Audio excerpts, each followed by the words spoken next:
대부분의 분들은 보통 건선이라고 하면 피부가 건조한 증상을 건선이라고 생각하십니다. 피부가 건조해서 각질이 부분적으로 생기는 증상이 건선 정도로 생각하시지만 사실은 그렇지 않습니다. 건선은 구진이 생기면서 그 이후에 은백색의 각질이 비늘처럼 생기는 질환이므로 구진이 점차 점처럼 발생하고 시간이 지나면서 점점 넓어지면서 판을 형성하는 질환입니다. 건선은 증상의 모양에 따라 구분하는 것이 편리합니다. 가장 흔한 유형은 몸에 발생하는 물방울 모양을 보이게 되는 물방울 건선입니다.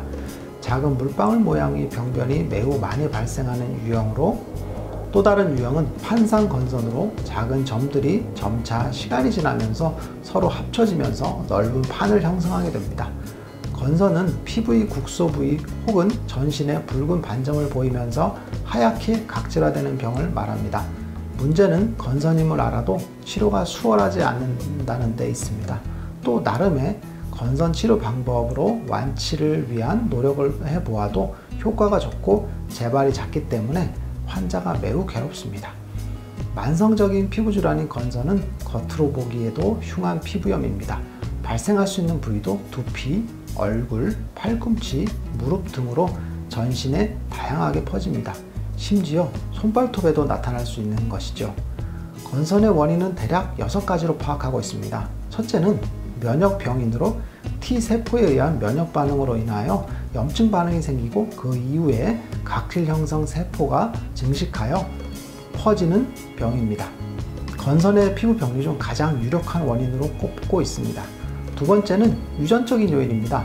HLA-CW 대립유전자의 건선 관련성이 최근에 밝혀졌습니다. 유전적인 문제로 인해서 건선이 발생하는 것으로 여겨지는 이유이고, 부모 한 명이 건선이 있을 경우 자식이 발생할 확률은 20% 미만이지만 양쪽 부모가 건선이 있을 경우는 자식들이 65%나 건선이 발생한다고 합니다.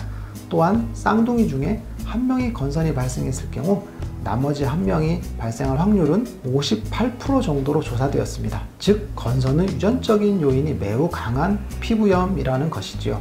이외에도 각질 형성 세포의 증상과 분화의 이상이나 진피혈관 이상, 신경 펩타이드의 이상 등의 원인이 거론되고 있습니다.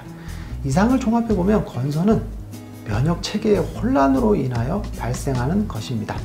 면역세포인 T세포에서 분비되는 물질이 피부세포의 이상 증식을 초래하는 것이 건선이라는 것입니다.